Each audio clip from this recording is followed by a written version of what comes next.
கர்த்தருக்கு ஸ்தோத்திரம். கர்த்தராகிய இயேசு கிறிஸ்துவின் இன்ப நாமத்தில் இனிய வாழ்த்துக்கள். இந்த தியானத்திற்காக ஜெபித்த பொழுது தேவன் தந்த வசனம் ரோமருக்கு எழுதின நிருபம் 8ஆம் அதிகாரம் 28ஆம் வசனம்.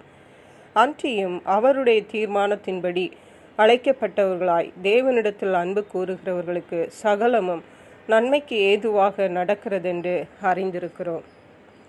நம்முடைய கர்த்தராகிய இயேசு கிறிஸ்து நம்மை தமக்கென்று அழைத்திருக்கிறார்.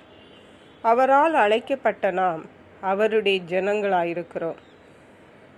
இப்படி அழைக்கப்பட்ட நாம் தேவனிடத்தில் அன்பு கூறும் பொழுது நமக்கு நடக்கிறது எல்லாமே நன்மைக்கு ஏதுவாக தான் நடக்கிறது என்று இந்த வசனம் திட்டமும் தெளிவுமாக சொல்லுகிறது.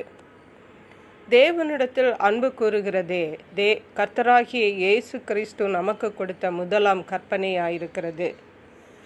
தேவனிடத்தில் நாம் முழு இருதயத்தோடும் முழு பலத்தோடும் முழு ஆத்மாவோடும் அன்பு கூற வேண்டும் என்ற முதலாம் கற்பனையை தேவன் நமக்கு கொடுத்திருக்கிறார்.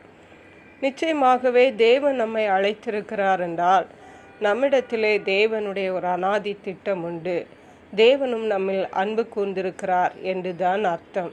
இந்த உலகத்தில் எத்தனையோ கோடி ஜனங்கள் இருக்கிறார்கள். அவர்கள் எல்லாரையும் தேவன் அழைக்கவில்லை.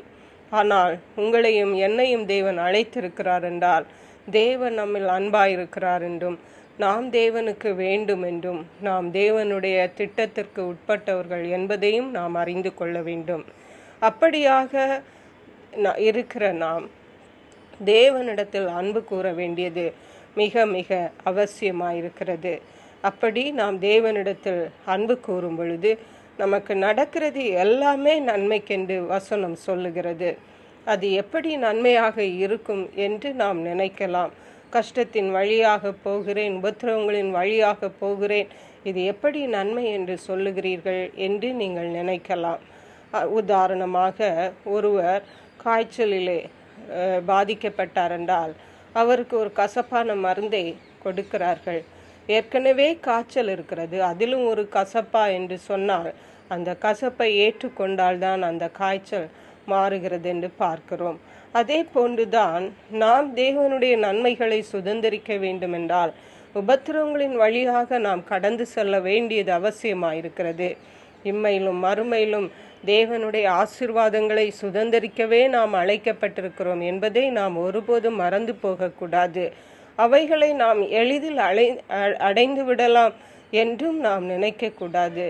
ஆகவே தேவன் நம்மை நடத்துகிற பாதை எல்லாமே நன்மைக்கு ஏதுவானவைகள் என்பதை நாம் திட்டமும் தெளிவுமாக தெரிந்து கொண்டு நாம் கர்த்தரிடத்திலே அன்பு கூர்ந்து தொடர்ந்து தேவனை தேடி அவருக்கு பிரியமாய் வாழ்கிறவர்களாய் காணப்பட வேண்டும்.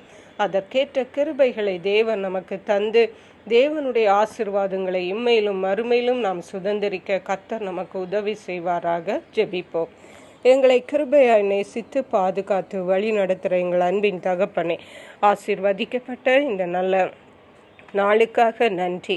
இந்த நாளிலும் கர்த்தாவே நீர் எங்களை அழைத்திருக்கிற இதற்காக உமக்கு நன்றி.